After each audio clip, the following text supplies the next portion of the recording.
Sejam bem-vindos a mais um episódio do nosso CX Insight. E esse episódio é um episódio que a gente está esperando há muito tempo e tem um tema muito legal, que é o CRM de um homem só.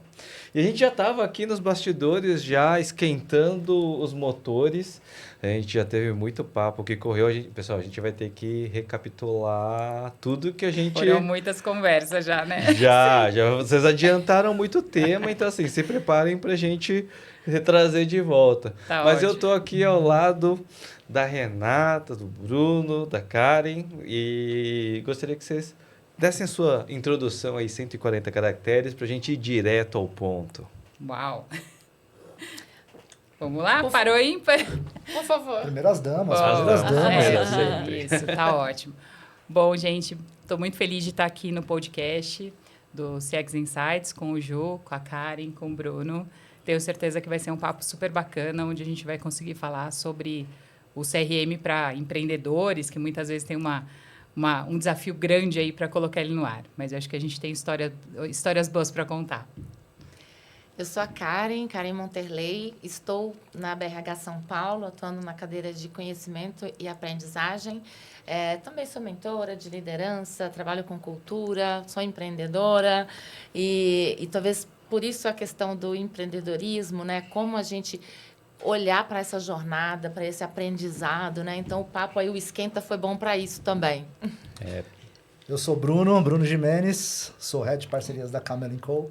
Também sou host, fundador do Marketing The Podcast. Se tem uma coisa que eu faço é falar em podcast, então eu falo bastante, então me pausem, tá? Quando eu precisar. Consultor de estratégias também, criativas para marcas, para agências. E curioso, gente, eu acho que nada mais do que curioso. Um nerd gamer também e também esportista. Muito bom, muito bom.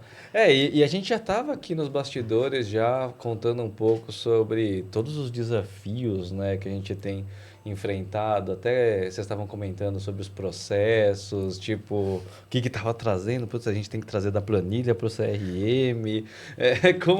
O que vocês estavam contando ali atrás, que eu fiquei curioso? Problema antigo, né? Problema antigo. Problema antigo que não é tão antigo assim, porque a gente encontra isso em várias empresas ainda. Exato. Então, a gente estava conversando aqui sobre a dificuldade de muitas empresas de administrar os bancos de dados de clientes, que muitas vezes estão descentralizados em vários sistemas, e aí você não consegue entender ele como um todo, né? Muitas planilhas, a gente estava aqui falando até de um desafio da Karen ali, então...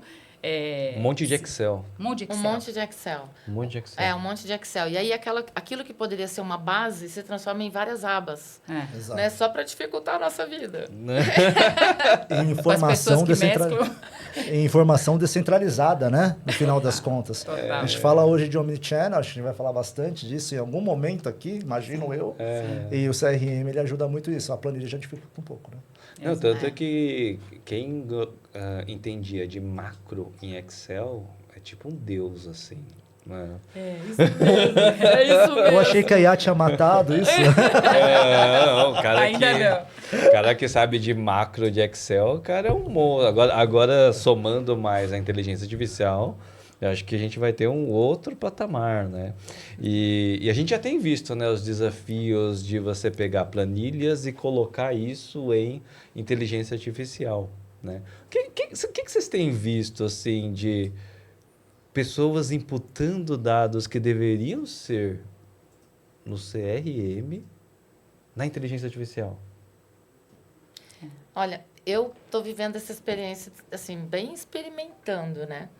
E aí, estava comentando também com a Rê a respeito de churn.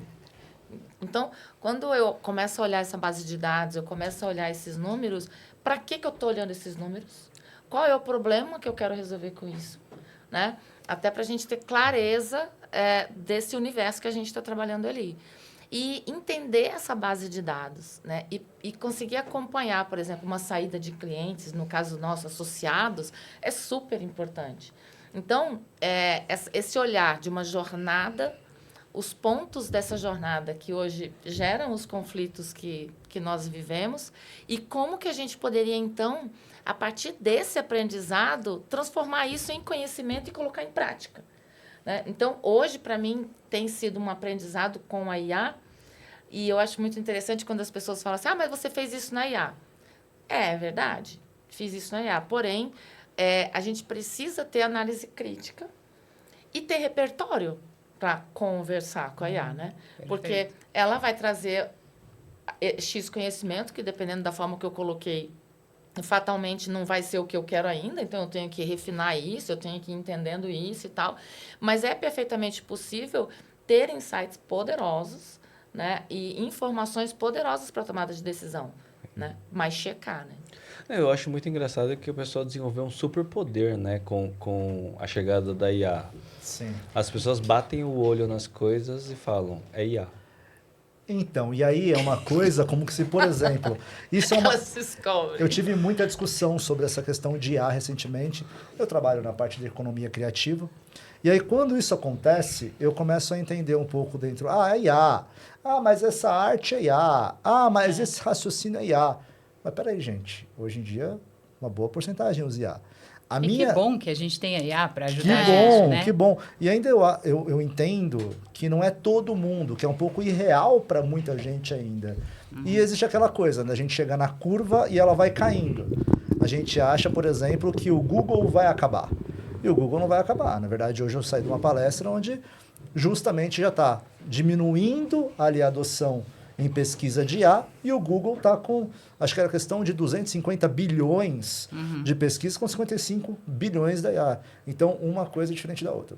A gente voltando aqui à questão que vocês estão falando, que é muito curioso, eu fiz na IA, mas eu entendi o que eu coloquei na IA, e aí é o know-how técnico de quem está... Entendam, IA é um framework. Exato. A peça por trás da IA, por entendimento do que está ali, nunca vai mudar.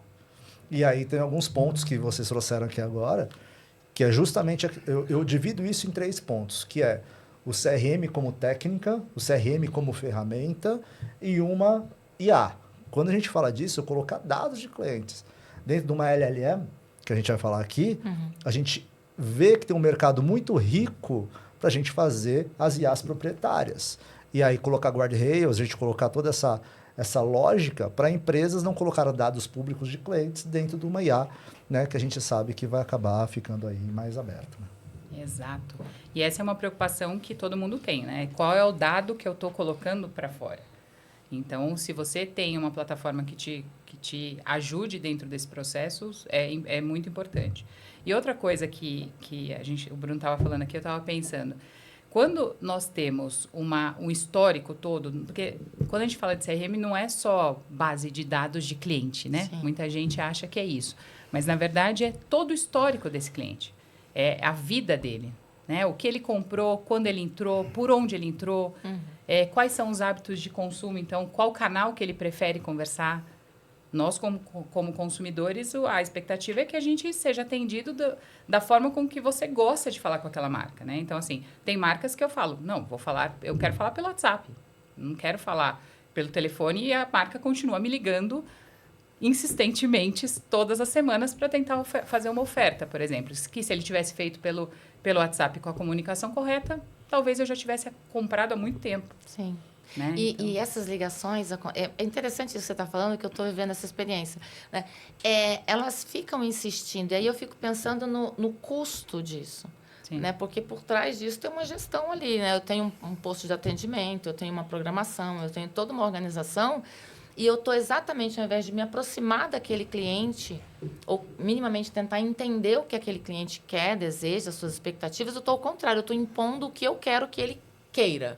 Exato. Né? E eu acredito que o CRM, e principalmente esse conceito, né, o que está por trás disso tudo é menos sobre ferramenta e muito mais sobre a experiência em si que a gente pode proporcionar, faz toda a diferença, né? De você entender, inclusive, qual é o problema que aquela pessoa quer resolver, o que a gente pode facilitar para ele, né? E isso a IA pode ajudar muito, porque o que acontece? Muitas vezes o histórico está dentro de um CRM ou dentro de um sistema, um outro tipo de sistema do cliente, e como que ele traduz aquilo de uma forma mais rápida para aquela pessoa que está prestando atendimento, e não estou falando de central, tá? Eu estou falando que pode ser um vendedor, pode ser o dono da empresa, ele tem um resumo do cliente de uma forma muito mais rápida. Isso aí ajuda, mas para ela conseguir trazer esse tipo de benefício, não tem jeito. O dado precisa estar muito bem construído e organizado, sabe? Eu vou jogar uma pimenta aqui. Lá Adoro vem, pimenta. Polêmica. Polêmica. Cara, eu vendo a tecnologia todo esse tempo, né, eu vejo um problema recorrente na implantação de CRMs, IAs e processos. Sim. E não tem a ver com a tecnologia. Tem a ver com as pessoas. Perfeito. Perfeito. Comportamentos, né? Isso. Como? Eu acho que é um problema recorrente, porque eu vejo isso acontecendo em vários lugares. Você pega a melhor ferramenta de CRM, mas se a empresa não incorpora, os usuários não utilizam, não serve para nada, né? Como que vocês têm visto esse desafio de precisamos implantar essa cultura? Vocês precisam preencher os dados, né? Porque eu acho que é o grande... E eu acho que com a IA vai melhorar um pouquinho. Eu já tenho visto até que o pessoal já está usando a própria IA para ajudar nesse preenchimento. Só que tem um porém aí. Você vai começar a preencher com dado sintético. Ou não. Ou não. Agora ficou bom o papo. Não, eu tenho a consultoria, então a gente acaba falando com muitos empreendedores e muitas empresas de diversos tamanhos. E uma das coisas principais é quando você fala assim, poxa, eu estou falando de jornada de cliente, como que eu faço o meu vendedor preencher um CRM? Ele só vai preencher o CRM quando ele sentir o que aquele dado vai ajudar ele no fechamento. Porque o foco dele é vender, por exemplo. Né? Vamos pegar o histórico aqui da área comercial. A partir do momento que você tem um CRM e que você acopla ao CRM a inteligência artificial, o que ele faz? Você está tendo uma reunião pelo Teams, por exemplo, certo? E essa reunião é gravada. A partir do momento que essa reunião é gravada e você tem toda a política desenhada dentro da tua plataforma, o resumo dessa reunião sai, ele sai a propensão de compra, Isso é maravilhoso. Ele sai o diagnóstico daquela reunião e direcionando quais são os próximos passos. Já dando um score de 0 a 10, olha, esse aqui está mais quentinho, esse aqui está mais frio. Isso daí é o aquecimento do lead. Então, quer dizer, coisas que eram... muitas vezes o vendedor, ele sentia isso, mas assim, o vendedor hoje, estou sentado aqui com você, amanhã eu estou sentado com outro, ou daqui 20 minutos eu estou sentado com outra pessoa, ofertando outro produto. Então, quando ele vai retomar a conversa com aquele cliente, às vezes você tinha aquele histórico frio dentro do CRM. E com a IA, ele tem... Imagina que você tem a gravação da reunião como um todo. E a percepção, é muito particular, né, de cada vendedor. Então, e eu acho que esse é outro problema recorrente também, que é uma despadronização do preenchimento. Eu vou deixar ele já preenche o CRM, tá? Então, esse daí, o vendedor ele só faz a reunião e pega o diagnóstico para a próxima abordagem. Vou passar a bola para a Karen daqui a pouco, mas acho que se tem uma coisa que eu sentei na minha cadeira, né, a Rê sabe disso, é a parte de vendas. Se tem uma área que eu normalmente levantei minha bandeira, acho que desde meus 12 anos eu sou vendedor, né? E eu falo com muito orgulho que, poxa, eu fiz a minha vida como vendedor, né? Hoje, óbvio, eu uso isso como base, mas também para estratégia de marketing e tudo mais de publicidade. O que acontece em relação ao vendedor hoje? Hoje tem muitas ferramentas, tem score, tem gravação, o qual a gente entra em polêmicas aqui de gravação, vejo o pessoal usando de uma maneira até um pouco irresponsável isso no dia a dia, acho que tem toda ali uma norma para isso. Mas eu vejo, Kimura, que você usou uma questão muito clara. A percepção do vendedor. O vendedor colocar o ponto e, mais que isso, saber usar essa tecnologia. A gente abriu aqui essa pauta sobre... beleza, a gente tem muita tecnologia, mas está faltando alguma coisa aqui. O que está faltando é percepção. O que está faltando é humanidade. O que está faltando aqui é comunicação. Está faltando a gente dar propósito, está faltando a gente sentar. O mercado mudou muito e ele muda a cada 2 dias. A gente não consegue mais acompanhar a mudança. Hoje eu estava numa palestra onde houve ali uma parte onde ele falou, cara, é uma questão de transição geracional. Para a gente mudar o pensamento, A gente tem que pegar uma geração inteira. Só que quando a gente termina a geração inteira, tudo já mudou 10 vezes. Então, isso é muito difícil. A gente está falando de vendedores que não podem mais ser só vendedores. Já vi o gancho para Karen aqui, porque esse não é o RH, daí eu discuti. Na verdade, eu acho que até eu olharia o seguinte, né? Eu criei um framework, que é basicamente o seguinte. Nós queremos alcançar resultados. Aí a gente pega aqui determinados métodos, práticas e ferramentas. IA, frameworks X, Y, Z. Só que para que isso aconteça, eu preciso ter determinados comportamentos. E esses comportamentos têm que estar embasados em princípios e valores. Perfeitíssimo. Né? Então, e quem é que toca o tom disso tudo? São as pessoas. Então, muitas vezes, você chega num processo de transformação digital, por exemplo, nas empresas, mas sequer as pessoas foram partícipes desse processo. De forma que a pessoa ela tem os comportamentos que ela sempre teve, mas agora, talvez, para fazer esse novo modelo de trabalho, para ter essa percepção da experiência, eu preciso desenvolver novos comportamentos. Perfeito. Só que, muitas vezes, a gente fica, no mundo corporativo, a gente está muito mais preocupado com os frameworks, muito mais preocupado com as ferramentas, acreditando que aquilo ali vai resolver o problema. Então, por exemplo, se eu implanto um modelo de implementação estratégica por meio de OKRs, por exemplo, se eu for uma empresa que não trabalha com transparência, não dou autonomia para as pessoas, gente, não vai funcionar. É tão simples quanto isso. Então, acho que esse teste básico assim, de raciocínio, tipo, isso aqui faz sentido nesse momento da minha organização? Faz sentido no momento da minha empresa? Eu quero fazer uma transformação? Eu quero fazer uma evolução de negócios? Como é que eu vou aportar esse conhecimento? Como é que eu vou iterar com as pessoas para que isso aconteça? Sim. Né? Então, eu acho que vai um pouco por aí. Achei maravilhosa a tua fala. Eu concordo 1000%. E existe uma coisa que é negligenciada por empresas. Isso em quase todas. Vamos colocar aí, Big Ten, por aí vai, mas algumas conseguem cumprir isso, que é treinamento. As empresas negligenciam ainda treinamento, elas acreditam em processos, não acreditam em pessoas por vezes, não olham para as pessoas e elas não olham para as peças. A gente está falando de um problema de gestão.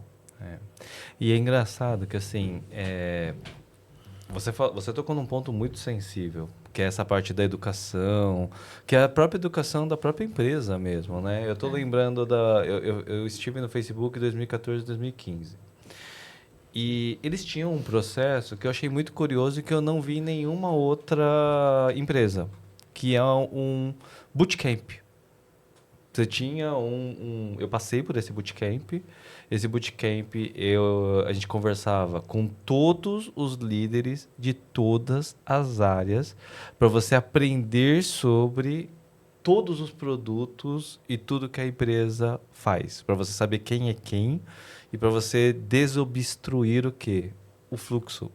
Né? Então, tem uma cultura ali de você... Não, legal, você tem uma ideia, você quer falar com o cara de atendimento, você pode ir direto ao cara de atendimento. Né? Porque isso acaba agilizando os processos. E aí eu tive recentemente numa outra empresa que aconteceu exatamente o que você falou. Negligenciou completamente o treinamento e a educação. E o profissional é cobrado. É cobrado. E pior que isso, a empresa causa danos, tem danos irreversíveis na empresa.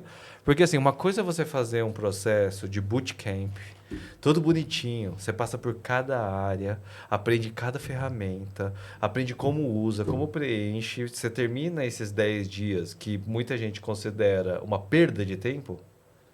Que já chega assim, né? E aí, não vai acabar esse treinamento nunca? E aí a empresa que eu passei reduziu isso para 4 horas. Cara, 4 horas. O que você aprende sobre uma empresa em 4 horas? Nada, absolutamente nada. Para que um projeto ele comece, até desculpa falar tanto assim, gente, mas acho que é um tema que vai muito. Para que você tenha um projeto, para que você esteja adaptado, para que você entenda a lógica da empresa, eu entendo que 3 meses é um tempo viável. E é assim que as empresas trabalham, as empresas grandes que estão expoentes do mercado. Então, óbvio, a gente está num mundo VUCA ao quadrado, né, que fala no nosso meio, né? Mas só que no final das contas, eu tenho ali um profissional mal treinado, 4 horas. 4 horas, eu nem entendi onde eu estou. No final das contas, a hora que eu estou aqui falando disso, eu estou negligenciando, não é o treinamento. Eu estou dando custo para a empresa.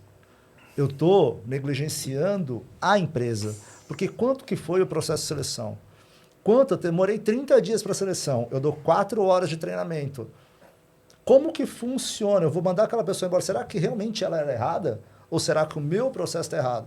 E aí a gente tem uma série de tecnologias. Óbvio, você não pode se balizar, mas aqui, eu ainda ouço isso acontecer. Aquele profissional trabalha com 15 As, ele trabalha bem, ele só demorou 4 horas. Cara, mas de 20 a 1? É isso mesmo? Então a gente vai balizar por 1? Então, assim, no final das contas, quando a gente fala disso, beleza, a gente tem várias tecnologias, mas a gente tem que lembrar que tem um humano que precisa de um treinamento. A gente precisa lembrar também que esse entendimento, mesmo que com IAD um CRM, a gente precisa entender que cada cliente é um, cada pessoa é uma, e como isso está funcionando. Alô, companhias telefônicas, né? Eu ia puxar um ponto que eu vi, passou ali, experiência, percepção. Sim. Né? E aí, quando você traz esse aspecto sobre a percepção que você colocou, eu achei fantástico, e eu queria colocar também uma pimenta, que é a pimenta da autopercepção. Sim. Né? Porque muitas vezes o que eu vejo, e aí enquanto a BRH São Paulo, né, nós estamos criando um modelo onde nós tornamos o conhecimento mais acessível às pessoas. Né? E por que isso? Porque quando você está numa organização, e nessa organização você tem ali o seu plano de desenvolvimento individual que você pode escolher, é importante a gente lembrar que aquele plano de desenvolvimento individual que aquela empresa está oferecendo para você é para alcançar os objetivos estratégicos daquela empresa. Sim. Não é da sua vida. Né? Cara, isso é maravilhoso. Eu escutei um influenciador, criador de conteúdo, que ele falou uma coisa genial. A empresa não é uma ONG. Cara, a empresa não é responsável, em parte, de você ficar, assim, cuidando de cada nuance, de cada... A empresa tem uma necessidade, aquele funcionário precisa cumprir aquela necessidade, senão a empresa não prospera, não vai para frente. Exato. Então, a gente precisa o quê? Despertar nessas pessoas esse autoconhecimento. E ela precisa conhecer o propósito da empresa. Exato. Se ela não conhecer o propósito, não adianta você dar o treinamento, não adianta você dar a melhor ferramenta, porque ela não vai saber para onde ela vai. E tem que ter fit com o propósito dela, né? Sim. Olha, eu vou trazer outra pimenta aqui, que assim, eu escutei um negócio na palestra, inclusive é do Yali Oliveira, né? E ele falou um negócio que para mim, assim, estourou minha cabeça. Que na empresa dele, ele pede para que todos os funcionários eles adotem um esporte competitivo. Chegou no Bruno.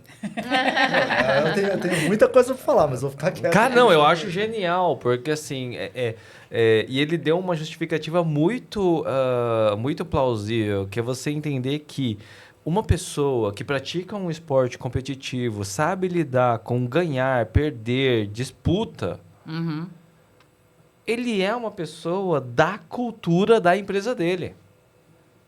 Você entendeu? É uma forma muito bacana de incutir isso dentro do time, né? Porque sim. É isso. Exatamente. E aí a gente fala, por exemplo, eu fui atleta, eu fui bailarina. Né? 2. Ai, que linda! 2 bailarinas aqui, não, poxa. Eu fui bailarina. Então, o que eu aprendi com a arte e com a dor da arte? Primeiro que vai passar. Né? Aquele pé com a ponta ali que machucou, vai se recuperar e eu vou levantar e as coisas vão acontecer. Então, eu acredito que o esporte, qualquer forma de você se melhorar e estabelecer, né, nova condição-alvo, né, fazendo uma analogia em relação ao improvement kata, né, uma nova condição-alvo também nos desafia a sermos melhores. Sim. E aí não preciso de uma empresa falar para eu fazer isso. Agora, se eu tenho um ambiente que me proporciona essa autoconfiança de falar, poxa, aqui eu tenho espaço para eu ter a minha melhor versão aqui, né? O desenvolver a minha melhor versão. Né? Então, se há esse espaço, e você tem a consciência, né, de que o treino te leva à perfeição. Exato. Então, assim, você pode errar. Erra, mas corrige rápido, vamos para a vai. próxima e vamos fazer a coisa acontecer, né? Porque a gente estava até conversando agora há pouco. Muitas vezes as empresas colocam uma série de estratégias, muitas estratégias, quer fazer tudo, mas não consegue chegar na profundidade de nenhuma delas. Né? Ela acaba não resolvendo um problema por um excesso de atividades. E quando a gente fala dessa coisa, né, do treino, de errar e ajustar rapidamente, é isso. É a gente ter as metas muito bem estabelecidas e trabalhar em cima delas para que a gente consiga alcançar. Errou, corrige. E vamos rápido. Eu, geralmente, quando eu acabo treinando minhas equipes, quando eu converso com minhas equipes, é a minha vida. Até eu gostei muito do estúdio, né? Você sabe muito bem que aqui tem o Kobe Bryant, o LeBron James, né? Lakers, eu com minhas tatuagens de Lakers e Kobe Bryant no braço. Todo. E eu ainda tenho um projeto bem legal, eu coordeno o basquete de Santo André. Né? Então, o marketing do basquete de Santo André. E é impressionante ver quanto que meninos são moldados conforme o esporte, como isso realmente muda a sociedade. Né?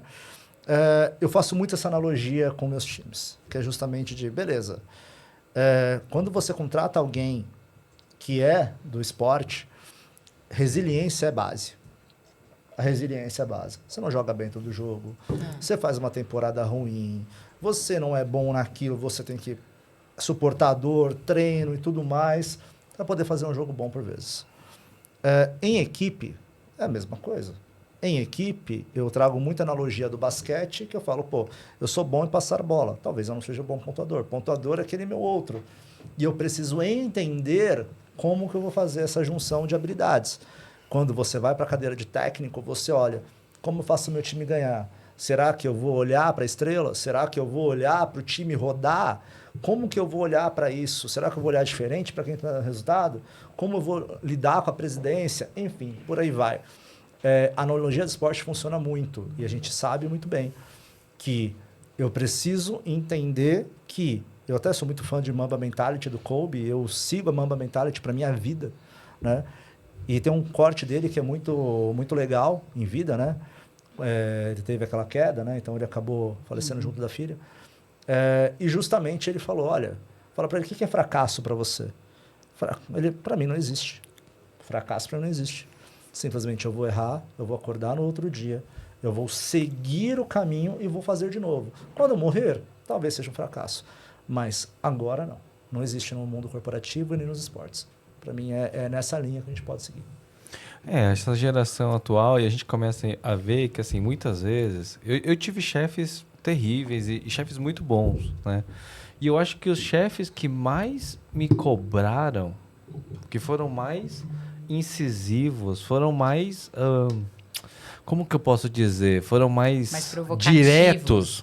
Mais diretos. Cara, esse slide tá uma bosta. Isso daqui tá... Cara, foram os chefes com quem eu mais aprendi.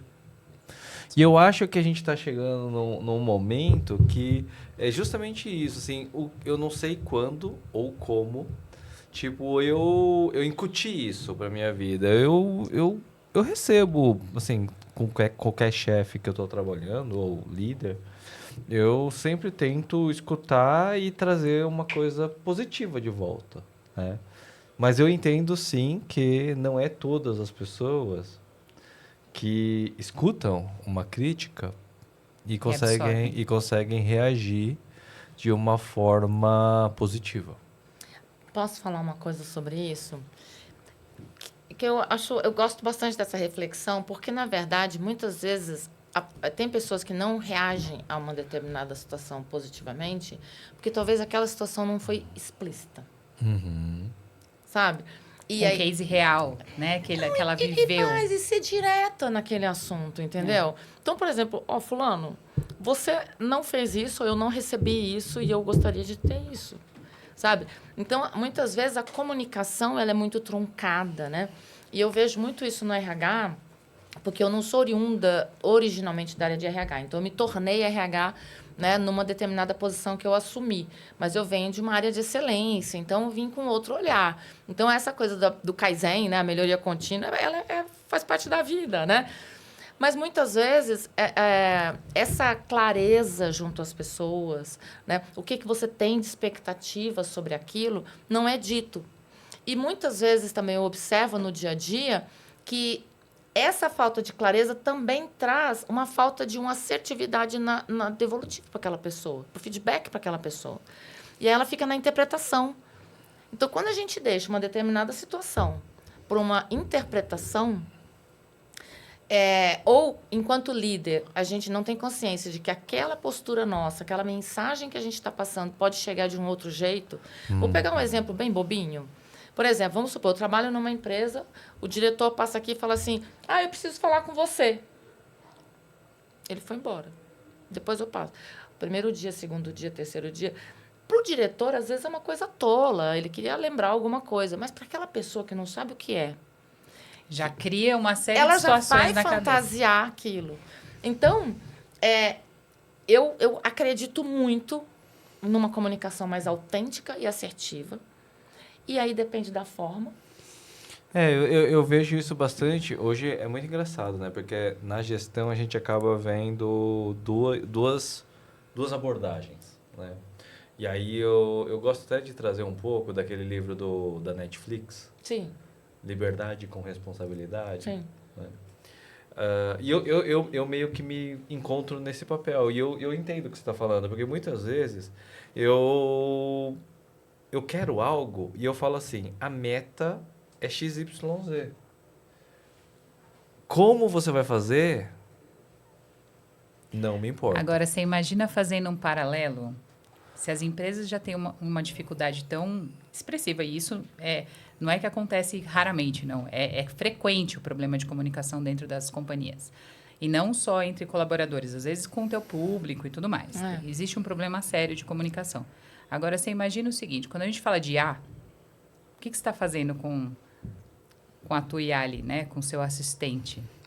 Você está se comunicando, né? Exato. E se você não sabe pedir da forma certa, o teu retorno não vai ser ok. Nossa, sabe, eu vou contar uma coisa que já comentaram comigo. Vai chegar um momento que o chefe vai ter o agente, que o agente vai digerir a mensagem e vai mandar para o funcionário, que o agente do funcionário vai receber e formular a resposta. Socorro.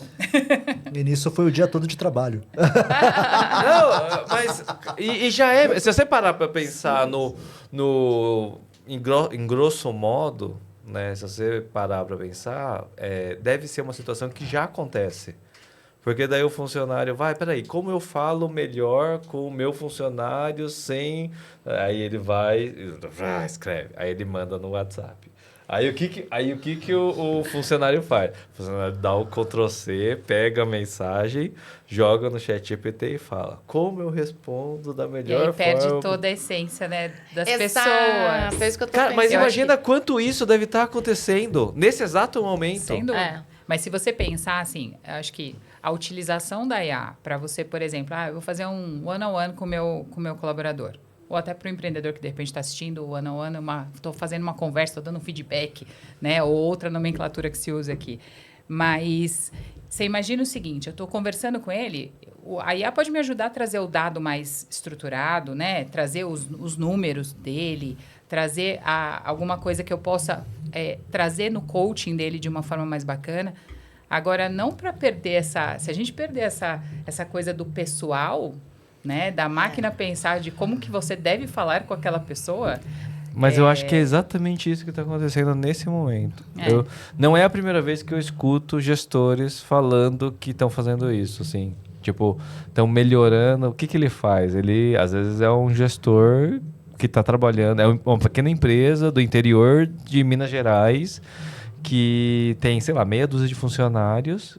E o diretor, o dono da empresa, ele não tem tempo. Então, ele acaba soltando as mensagens, eu vou chamar chucras, assim.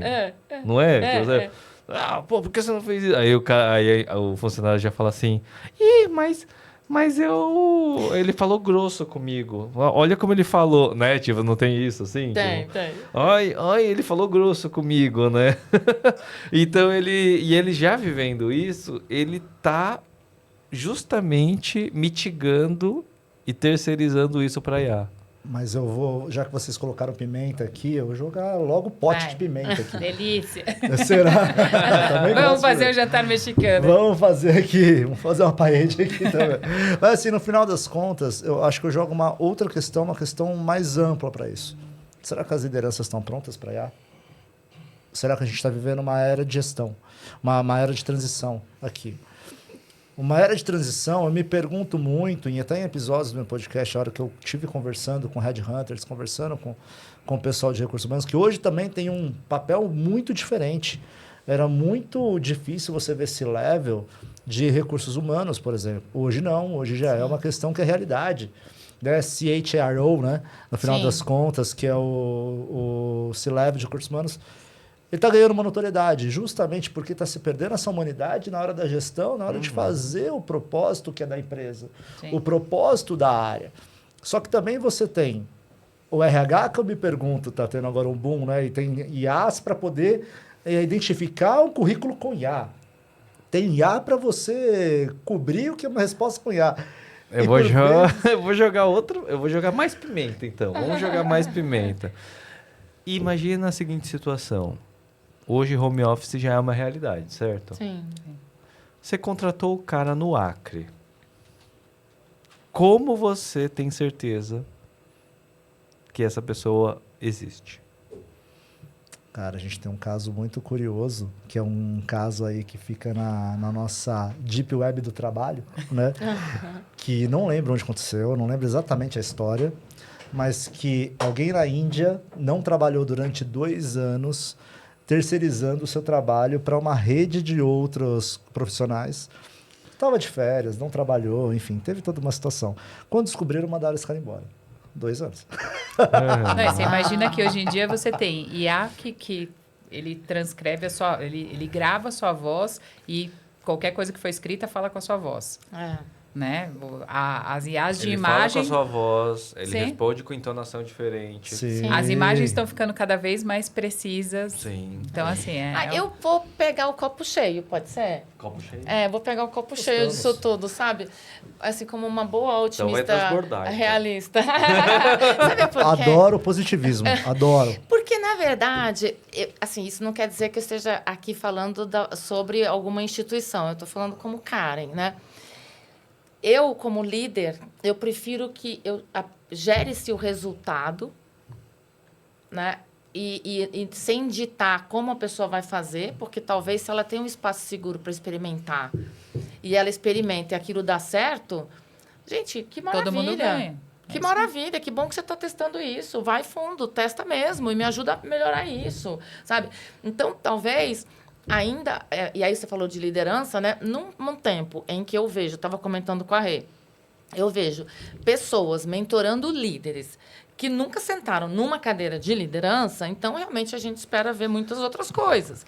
Mas, né? Eu acho isso assim, eu não sei como que a pessoa pode fazer isso. Vira uma demagogia, né? Você, tem pessoas que não têm a vivência. A vivência. E aí eu falo, sentar numa cadeira executiva, de você olhar um país inteiro como o Brasil, que é enorme, né, para você... Enfim, tem todos os seus desafios, né? Mas menos sobre isso e muito mais sobre o nosso olhar para pessoas e a ferramenta como ferramenta, sabe?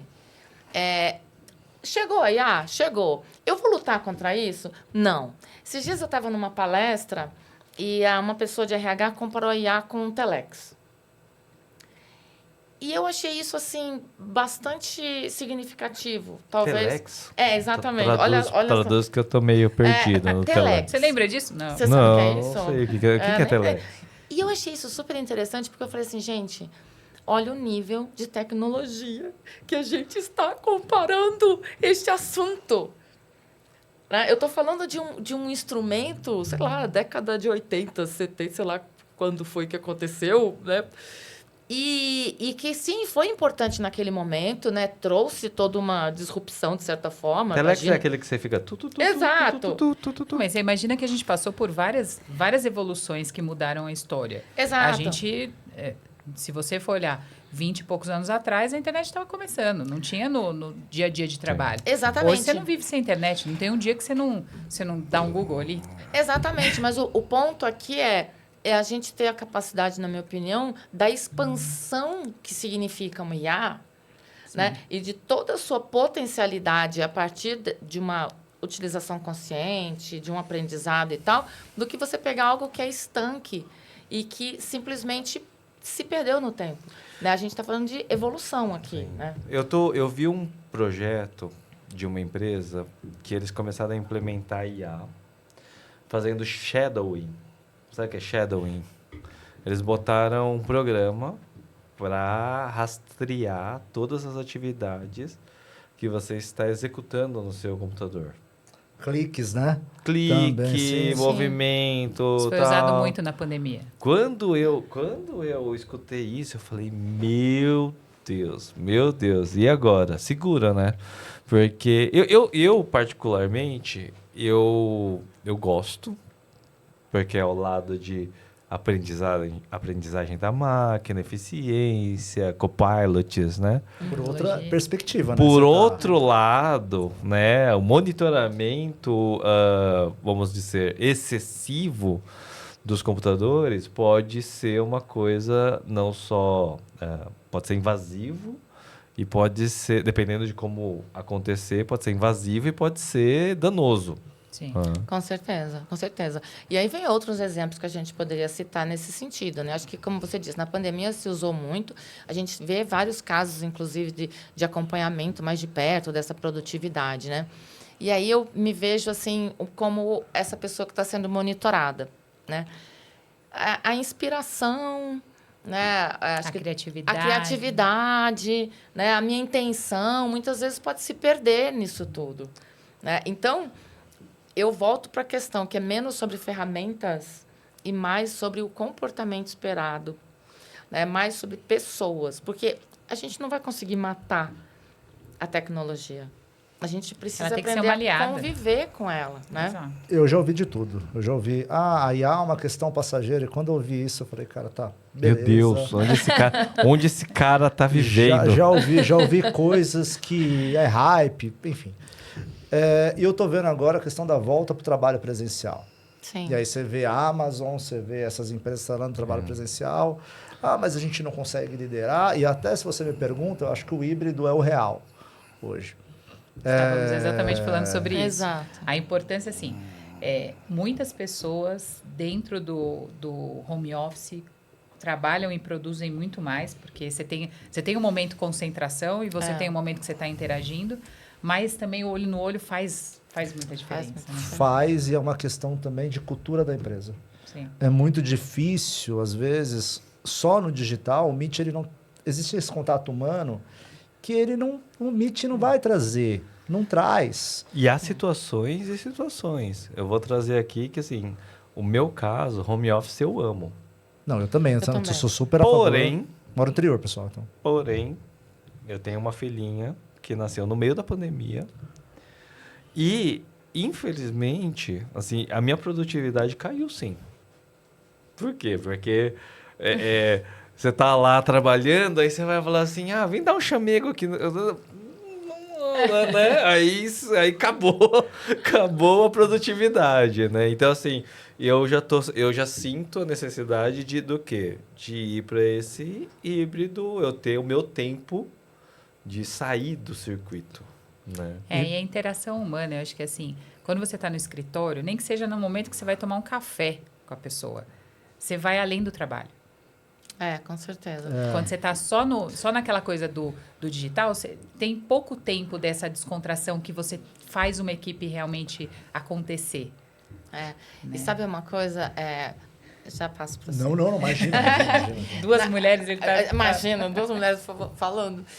Na época da pandemia, né? Eu fui um dos primeiros casos de Covid no Brasil, né? Sim. E aí, quando eu voltei, eu lembro que eu trabalhava numa empresa e uma das minhas atribuições nessa empresa, eu era estrategista, expert de consultoria e tal, e eu era tida como uma pessoa que fazia boa leitura de cenário. Então, muitas vezes eu ia para as organizações, num processo de transformação, até para fazer algumas leituras mesmo, para poder trazer para a diretoria, para a gente poder ver como a gente poderia melhorar tal abordagem e tal. E eu me lembro que quando eu voltei para a vida real, né? E aí eu voltei no meio da...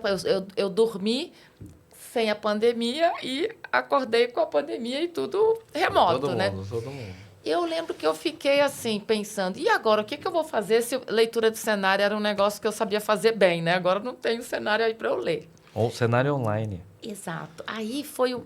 E aí vem o quanto a gente se permite aprender, né? Sim. Porque aí eu comecei a fazer esse trabalho, no meu trabalho no dia a dia, e falei, nossa, mas é possível também fazer outras leituras, microexpressões, mensagens que as pessoas estão passando ali naquele momento, né? Como fazer essa leitura também? Então, e aí eu volto para o humano, né? Não poderia ser diferente, né? Porque por mais que a gente crie controles, mecanismos e tal, talvez a gente ainda não encontrou, e aí a gente, enquanto mundo mesmo, o que realmente faz com que as pessoas entreguem o melhor de si.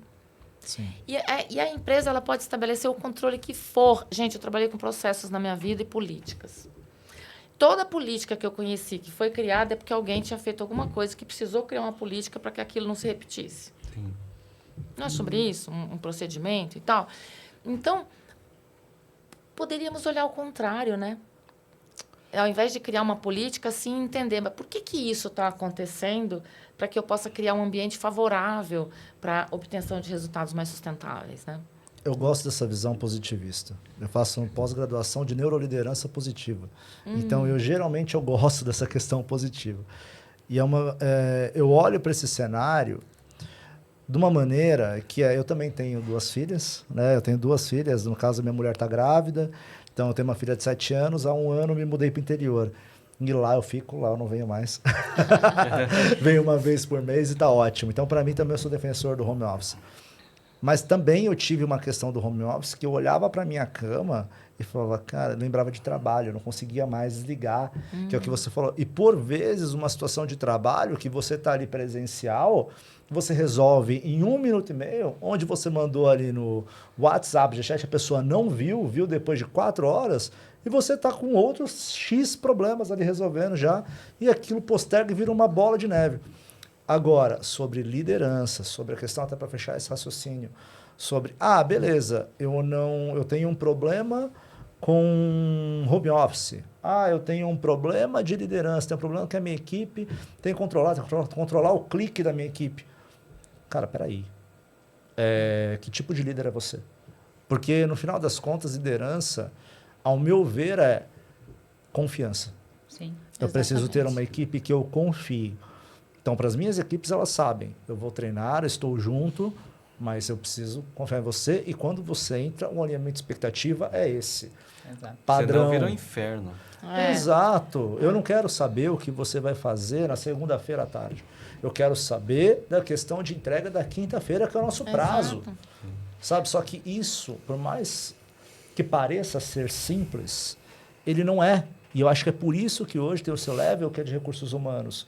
Porque, no final das contas, se perdeu muito com culturas, e vou ser polêmico aqui, com culturas como um Thales Gomes, como umas situações assim falando, de, não, faca na caveira, é resultado, é isso. Tivemos um burnout crescente. Hoje a maior preocupação é saúde mental. É difícil eu falar hoje com alguém do mercado que não teve um burnout.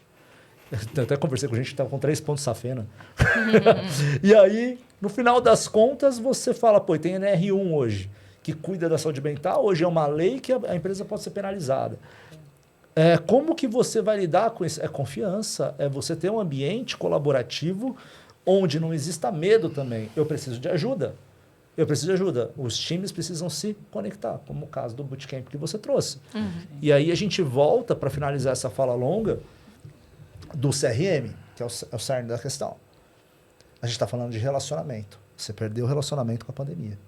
Nada mais comercial do que relacionamento.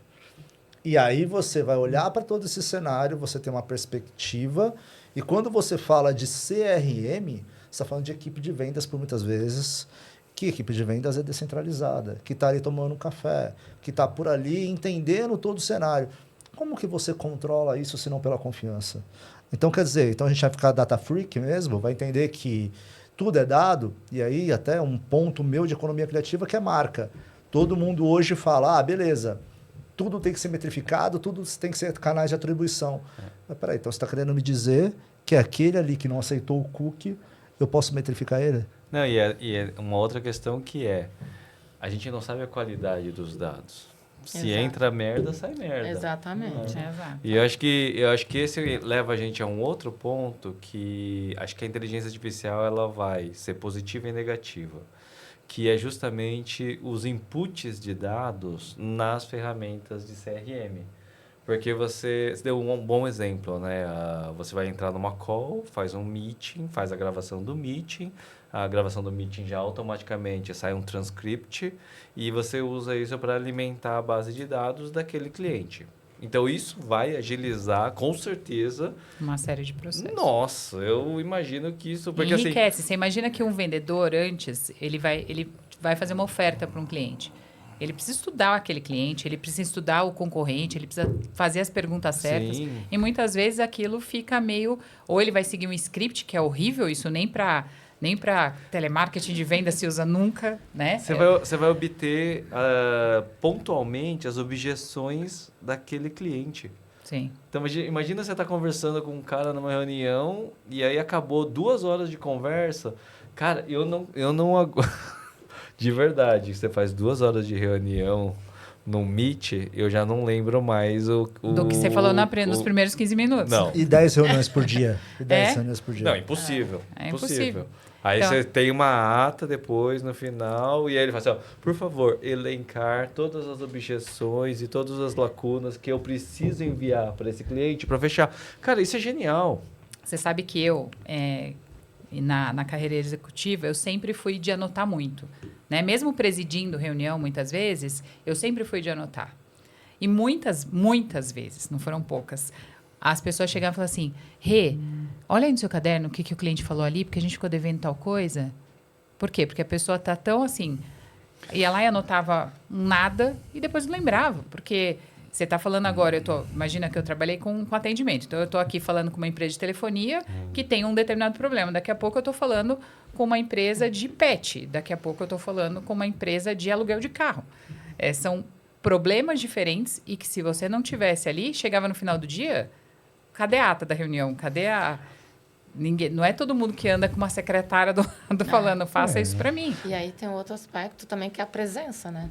Sim. Porque... E agora você consegue estar totalmente presente. Porque se você tem alguém para fazer isso, né? Mesmo que seja uma IA e tal, o seu assistente virtual, ele está aqui, ele vai fazendo para você e você está inteira. Isso é maravilhoso. Exatamente. Imagina quanto input de dado que seria... Porque assim, imagina, você faz um monte de reunião... Você vai, depois que acabou 2 horas de reunião, você vai fazer a ata da reunião digitando. Né? Então... Quem fazia isso, na verdade? Assim, tirando... Eu lembro que eu fazia muitas vezes, o que eu fazia era, terminou a reunião, eu mando um e-mail com o que a gente conversou. Só que ele ainda é falho. Sim. Porque perdeu muita coisa. Perdi muitas informações que eu esqueci ali em 2 horas de conversa. Agora, você imagina só, num processo de vendas, né? Então, assim... eu treinei muitas equipes ao longo da vida e assim, às vezes você tem um vendedor que ele é muito bom e é uma sacadinha que ele tem, um jeito que ele fala, uma forma como que ele coloca o teu produto. E aí, como você replica isso para a equipe? E tem os vendedores bons que eles criam aquele negócio chamado rapport. Sim. Mano, o vendedor, ele sabe qual é o time que o cara torce. Sabe quantos filhos tem e sabe o nome dos filhos. E o cara vende pra caramba. Não, eu vou te dar até um exemplo como pode ser usado para o bem ou para o mal essa história da jornada. Eu, essa semana, recebi aqui, eu tenho uma amiga minha, trabalha até com RH, e ela montou uma consultoria. Então, beleza, eu estou conversando com ela sobre algumas coisas, aí, de repente, ela me manda um WhatsApp, todo assim... Olá, Regina Henriques. Estou oferecendo o serviço XYZ. Ela é minha amiga. A gente está falando de várias outras coisas. Como que ela me manda no mesmo WhatsApp, que é o WhatsApp pessoal dela, ela me manda um negócio assim. Se ela tivesse falado assim, me ajuda com tal coisa, eu vou passar isso. Seria a primeira pessoa a falar assim, claro, te ajudo, vem cá, vou fazer as coisas para você. Só que ficou tão engessado. Sabe quando você dá até aquela coisa, nossa, quem é essa pessoa que está falando comigo? Perde a personalização da coisa, sabe? Sim, sim. E falando sobre a confiança, né? Um ponto que eu acho que só para trazer sobre esse aspecto de time e confiança, e aí eu queria pegar o exemplo do CRM não para vendas, mas para olhar para o colaborador, para dentro, né? Tem um livro que eu gosto, que é Os 5 Desafios das Equipes, né? E a base dessa pirâmide é a confiança, né? Então, esse livro, você falou, na hora me ver esse livro, né? E aí, quando você está falando sobre CRM, né, olhando o aspecto de vendas, um comportamento, se eu pego essa lógica e trago para os nossos colaboradores, né, É tão fantástico. como é que eu posso né, entender essas dores no dia a dia? Como é que eu posso me antecipar? Porque, na verdade, às vezes eu até tenho soluções para aquilo, mas como eu não sei quais são as dores, eu não consigo nem minimizar. Por onde eu começo? Exato. Então, esse olhar também né, externo, a gente pode aproveitar internamente, né? E quando a gente fala de jornada, é muito mais do que jornada de cliente. Ela é a Exato. jornada do colaborador. Ela é a jornada do teu fornecedor. Ela é a jornada do candidato. E do que sua empresa entrega, né? Porque, na verdade, o fluxo de valor do seu negócio, ele está acontecendo por várias pessoas aqui também, né? E a gente, vamos ser real, né? No final das contas, quando a gente fala do funil tudo, a boa parte dos leads que chega é bosta. Exato. Serve pra nada. Né? O desafio é você achar A comunicação correta. Mas entre, vamos supor, 1000 leads, você tem tipo assim, cirurgicamente de 10 a 20 B2B, que esses efetivamente vão... Otimista, né? Otimista. Não, pegando 1% ali, 0,1 seria 1. Né? De 1000, 1. Teria um lead qualificado potencial cliente. Né? 0,0 é isso, né? Exato. Mas, assim, eu acho que quando a gente fala de CRM, é essa coisa, né? É o marketing, é a tua equipe de atendimento, é a equipe de vendas, é a equipe do RH. São os processos todos da companhia que podem estar ali. Porque, às vezes, você pode ter, acertei o atendimento, né? Muitas vezes pensa, eu vou ter um CRM para o atendimento. Coloco lá os canais, está todo mundo atendendo, está tudo lindo. Só que eu não resolvi em primeira chamada. O processo ficou perdido, porque ele está de outra forma, feito totalmente fora do controle. E o cliente liga e fala assim, 2 dias depois, e falei, e aí, cadê minha resposta? Orçamento? Cadê meu orçamento? Ele não consegue, porque não está ali, no mesmo lugar. A jornada quebrou. Esse é o pior, que é tipo assim, você saiu da reunião, o cara tá esperando o orçamento para fechar com você, e você esqueceu de mandar o orçamento 48 horas. A chance de você ter perdido isso é tipo infinito. Infinito. E aí eu vou invocar aqui das profundezas um termo que há muito tempo as pessoas falavam, e eu não sei se vocês se lembram, mas é o inbound marketing. Vocês lembram? Lembra do tal do inbound marketing? O famoso marketing de atração, né? Marketing de atração. Esse é o polêmico. Que hoje o pessoal nem fala mais de inbound, né? Agora já meio que... Inbound é tudo, né? É tudo. Virou tudo. Tudo é Inbound inbound. Tudo é inbound. Na verdade, se você tem uma estratégia de inbound, né, uma estratégia de comunicação muito bem feita, e o teu inbound ele está acontecendo da forma correta, você vai longe. Você voa. O inbound Eu vi hoje pontuação de inbound animal, assim. O cara baixa arquivo, baixa e-book, baixa infográfico. Tem 50 pontos de score de fechamento, mas não fecha. Então, esse é o meu questionamento. A técnica ela tem que ser praticada, ela tem que ser colocada, mas o ponto ali da venda, você precisa ter ali um toque humano. Sim. Né? Todo digital, eu acho que o digital ele aquece. Sim. Né? Ele vai trazer o cliente mais propenso a querer te escutar. Confiabilidade, autoridade, ele vai trazer, mas no final das contas e aí, quem é você? Exato. Quem vai mudar é a pessoa que está ali na interação. Né? Exato. O inbound marketing. Hoje a gente vai falar de multicanal, hoje a gente fala de omnichannel. Hoje já você vai pegar ali o Flywheel da HubSpot, que está sendo... Hoje em dia todo mundo pratica Flywheel, esqueceram inbound, E aí, poxa, é uma roda ali que encantar, tudo mais. Como a gente vai pensar isso hoje com cada dia aparece um canal novo. O cliente está num canal novo. Como que eu vou comunicar? Como que eu vou colocar o tom de voz da minha marca? Como que eu vou cada vez ali mapear isso para que a minha marca fale nesses tantos lugares do que eu faço, da forma que eu faço, sem se perder. Me mostre quem faz isso 100%, porque eu não vejo. E pegando um gancho do que você falou, muitas marcas estão assim, como você falou, ampliando muito o volume de canais, só que com uma jornada completamente quebrada. Então, exato. assim, você começa a falar, você está lá dentro do marketing digital, ele colocou os dados dele para receber um lead, para entender de uma mentoria, para receber alguma informação de um produto. Dali a pouco ele já perdeu, porque ele entra em contato através de um outro canal e aquele histórico dele não está amarrado. E eu vou fazer uma previsão aqui. Fazer uma previsão. Tá gravando aqui. Vocês estão vendo. Logo, logo, no futuro do marketing digital, a palavra da vez vai ser profundidade. Profundidade. Sim.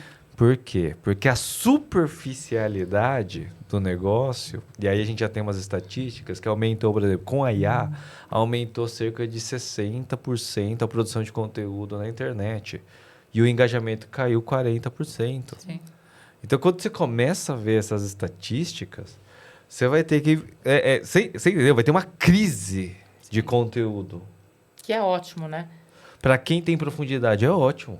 Que bom. Porque, Porque vai filtrar e vai ficar só a nata mesmo. Eu brinco que falo assim, o que a gente vê, às vezes, está só na espuminha do chopp ali. Você faz uma segunda pergunta, Parou. parou. A pessoa peida, Não, e você imagina o quanto não tem de gente trazendo conteúdo que a hora que você pega e fala assim, beleza, entra lá dentro de qualquer um desses que você baixa, os e-books ou tudo mais. A hora que você recebe o negócio e fala...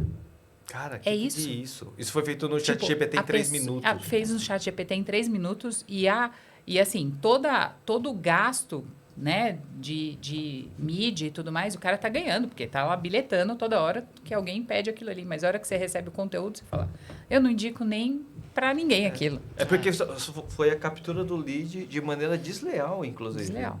Porque o cara lê a capa do e-book e aí acontece um negócio muito bizarro. Que, inclusive, teve acho que foi o Ednei que falou uma vez sobre a geração só a cabecinha. Já escutou a geração só a cabecinha? Não, essa eu não conheço. Conta. Geração que só lê o título e ele já Então foi o tira... resto. Todas as conclusões. Sim. Igual. Tirou a conclusão, já começa a comentar, já começa a dar hate, já começa a exato. brigar. E aí você começa a ver uma geração que não para ler, entender e questionar, de verdade. Fazer comentário inteligente. E ter até opinião sobre isso. Né? E esse é um ponto muito, muito curioso. Até pegando aquele gancho sobre geração que eu acabei falando. Sim. A gente está indo para uma geração e a gente vai sentir essa dificuldade para quem tem ali 15 anos para frente de não entendimento profundo e não reflexivo. Sim.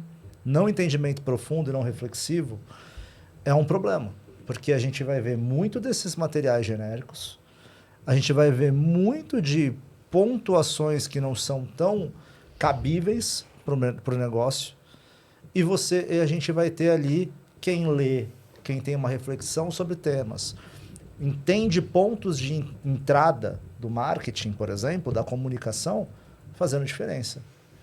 A gente tem aqui uma geração que, consequentemente, é IA, que está pegando esses documentos genéricos e que tem ali uma lacuna de conhecimento técnico ou até de uma cultura pop, sei lá, viu Pernalonga, sei lá, vai buscar alguma questão mais contextual. E a gente tem uma geração, a qual é a minha geração, que fica um pouco mais velha, que também não quer pegar IA, não quer entender IA, não quer entender, porque, imagina, eu li a Barça, sei lá o quê. E aí, no final das contas, ó... A Barça, ele foi longe, confessei né? idade, tá Uau. vendo? Confessei idade. Não, eu nem vou falar nada, eu vou me calar nesse momento. Confessei idade. E aí vai lá, pô, o que é isso? Eu tenho conhecimento, eu li 1000 livros, eu não vou ver IA.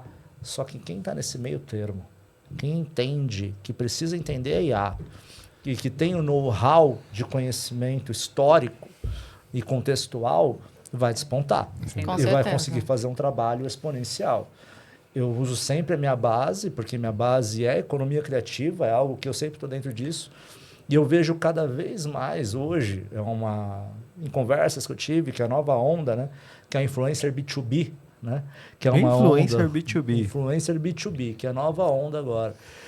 Que é justamente a questão de, beleza, quem de fato tem peso para falar sobre determinados temas com credibilidade dentro do mercado de negócios. Sim. Exato. Eu vi o pessoal falando sobre isso na indústria Web3, eles chamam isso de call, que é o Key Opinion Leader. Sim. E aí eu já vi algumas iniciativas que estão contratando Key Opinion Leaders da região, que é exatamente isso. Que eu acho que sim, que É é um uma... selo azul, gente, de oportunidades aí. Sim. É. Porque você imagina o seguinte, outro dia eu estive num evento que era de IA para usuário, né? Ou para empresas menores e tal. Imagina um auditório com 7.000 pessoas escutando aquilo assim, sabe? Como, tipo, eu preciso consumir, eu preciso entender isso aqui. E pessoas prestando depoimento de que, assim, eu sei que eu preciso colocar esse negócio de IA, mas eu não sei nem por onde começar. Sim. Porque, de repente, sei lá, a pessoa, ela tá no agronegócio, tem uma empresa que fatura milhões, Sim. só que a equipe dela, o grande volume de equipe dela, tá lá no campo. Né? E a equipe que está no escritório não tem nem ideia, não sabe por onde eu começo a mexer com esse negócio de IA. Não, e eu escutei coisas piores, assim, presidentes e diretores falando, cara, eu fiz 3, 4 cursos de IA e eu não sei por onde eu começo. Porque muda a cada 2 dias. É muito rápido. Como é que você vai fazer? Eu ouvi, acho que foi uma entrevista, inclusive, do Musa, que é o presidente da África, onde ele disse isso. Ele disse justamente isso. A gente fez curso durante 6 meses na África e quando terminou o curso, a gente falou, nada é aplicável, que já passou. Já atualizou, saiu só na 2. Mas também por outro aspecto, né? Como você lá no início falou sobre treinamento, Sim. Muitas empresas ainda estão medindo hora treinamento e não o valor entregue do treinamento. Se as pessoas conseguiram aplicar aquilo que elas viram. Exato. Sim. A medida é diferente. A medida é A diferente. medida é diferente. Exatamente. E quando você usa, né? Então, você vai lá, você faz um treinamento de conteúdo todo tempo. A gente tá com essa coisa de todo mundo falando sobre isso. É uma hype louca que não acho que não sou da leva que fala, não, isso aqui vai passar. Não vai passar. Isso aqui vai tomar maiores proporções, né? Mas, assim, não adianta você consumir tudo aquilo e você não colocando aos poucos em prática. Sim. Né? Tem vários processos que podem ser colocados no ar e que você sente a mudança na hora. Mas eu volto um pouquinho para esse lugar onde a pessoa ela precisa olhar para si, né? E precisa ser humilde. Porque eu estava assistindo a palestra do querido Kimura. Gente, eu falei, nossa, eu preciso conhecer esse rapaz. Eu preciso, porque eu não sei nada. Se é de comer ou de passar no cabelo, tudo que ele mostrou lá e tal. Aí eu chegando em casa, eu fui experimentar, né, com base das coisas que eu ouvi suas lá na palestra, eu achei engraçadíssimo, né? Porque eu falei, nossa, como será que eu faço para poder melhorar meu WhatsApp, que eu falei, né? Aí ele me respondeu outra coisa, como que eu poderia organizar a minha vida, a minha agenda. Ela me trouxe outras coisas. Eu ainda não consegui passar o que eu preciso, sabe? Mas você sabe que isso acontece a todo momento, né? Sim. Eu tenho uma pessoa que ela é minha personal e ela fez nutrição e ela tá montando uma clínica agora para ter nutrição e treino. Aí eu tô lá treinando e falo pra caramba, então vou falando com ela o treino todo. Aí eu falei para ela, por que a gente não monta para você uma estrutura que você consiga... Porque assim, você dá aqui seus treinos, você atende no consultório. Você vai ter um limite de horas. Sim. Certo? Você vai conseguir atender lá 8, 10, 12 horas num dia, mais do que isso é impossível, né? Agora, como que você consegue projetar isso de uma forma crescente? Só tem uma forma. Tem o seu pré-consulta precisa estar organizado, que não precisa ser você. Pode ter a sua cara, Sim. pode ter a sua fala, pode ter o propósito que você quer para o seu negócio, mas não precisa ser necessariamente você falando. né? E aí você se dedica àquilo que realmente faz toda a diferença da estratégia. E aí a gente está montando todo um processo para ela, tá ficando muito legal. Nossa, sabe? eu acredito. E ela tá encantada, porque, assim, a gente... coisas que ela fala assim, para eu fazer a ficha de nutrição, né? Ela fala assim, hoje a gente faz no Excel, né? Então, eu vou lá, pego, falo que aquele alimento... Maior concorrente do CRM, Excel. o Excel. Maior concorrente de qualquer coisa, o Excel. E eu falei assim para ela, eu falei, não, isso aqui a gente consegue fazer de uma forma muito mais rápida. Inclusive, assim, o teu conhecimento vai trazer para cá quais são os alimentos que podem ser combinados e que podem ser trocados. E como que a gente facilita. Porque, imagina, quem nunca foi numa nutricionista e fala assim, você tem que comer 170 gramas de carne. O que é 170? Você anda com a balança do lado? Sim. Você está no quilo? Não vai conseguir. Então, como que a gente traduz aquilo em medidas que são mais normais? A colher, não sei o quê. Então, tudo isso a gente prepara para você e você não precisa mais responder. Né? Então, olha o tanto de tempo que você economiza para você atender mais gente. E tempo é um recurso finito, né? Eu acho que quando a gente olha o tempo como uma grande oportunidade que a gente tem, quanto mais a gente busca alternativas para aproveitar melhor esse tempo, aproveitar melhor os saberes, eu acho que a gente vive melhor, né? E o tempo é a coisa mais democrática que tem, porque todo mundo tem a mesma quantidade de tempo. Exato. Quem é rico, milionário, quem não é. Todo mundo tem a mesma quantidade de tempo. Até tem um filme do Justin Timberlake, que não lembro agora o nome. Sim, Just in Time, não é? Just in Time, Alguma coisa assim. Mas é justamente que ele paga com tempo, né? Eles têm ali no braço um tempo e eles pagam com tempo qualquer coisa que eles compram. Tempo de vida. É bem curioso isso, né? Bem curioso. E se a gente conseguir empregar isso da forma correta, o tempo que você tem para alimentar as relações, elas vão ser muito mais legais. Com certeza. Elas vão ser muito mais profundas. E aí vem a questão da humildade, né? Da gente realmente estar disposto a aprender, né? A ver o que está sendo feito, a não estar vestido de tantas certezas, né? Eu acho que esse é um convite que eu costumo fazer, sabe? Sede de conhecimento. Menos certezas e mais perguntas, hipóteses, né? Eu geralmente, quando eu abro meu podcast, eu falo, só sei que nada sei, foi a coisa mais inteligente que eles disseram. Só sei que nada sei. A gente tem, acho que essa humildade, ela tem que estar em todo momento. Tem que normalizar o fato de falar, não sei, vou pesquisar, Exato. vou aprender. A gente e muitas pessoas acham que é um crime você dizer que você não sabe. Imputado, sim, isso. E aí, se você pegar, isso vem da escola. Desde você tinha que responder na escola, você tinha que saber a resposta. Sim. E você também não podia reconhecer que errou, né? Então, por exemplo, eu, no mundo corporativo aí, há mais de 30 anos, né? O que eu aprendi? Eu errei, eu já levanto lá, esse erro foi meu. Porque eu já vou evitar a fadiga de por que isso aconteceu, quem aconteceu, qual eu quero o CPF, qualquer outra coisa, né? Então, acho que trazer para isso. Pessoal, eu vou trazer um tema para a gente viralizar agora na internet. Uau! Vamos viralizar na internet. 3-2, Japão e Brasil. Uau! Mano, o pessoal não para de falar isso. E eu acho muito legal trazer esse tema de que foi a primeira vez na história do futebol que o Brasil perde do Japão de 3-2. E eu acho muito legal trazer como eles fizeram isso. Porque o que eles construíram, a gente está falando de um planejamento de 40 anos, com 3 desenhos animados, 3 animes, 3 mangás, inspirando jovens da década de 80, da década de 90, até chegar nesse momento. E detalhe, o placar do jogo foi o mesmo placar do anime. Primeira vez na história que o Japão bate a seleção brasileira. É a primeira vez na história. O Japão ele teve um movimento, a gente vai bater em questão cultural aqui com o futebol. Eu acho que tem a ver com a perseverança, tem a ver com o empenho e tem a ver com a cultura. Exato. Eu acho que tem a ver que tem tudo a ver com a RH, com as empresas. Porque Tudo se a gente imaginar que o Japão é uma grande empresa, como que você dissemina a cultura? E outra, né? Acho que tem a ver com a cultura, sim, e tem a ver com a capacidade de ter clareza de onde você quer chegar. E que o caminho vai demorar 40 anos, mas eu já sei que eu vou chegar lá, sabe? Então tem aí persistência, tem resiliência, sabe? Tem derrotas. Tem derrotas, humildade.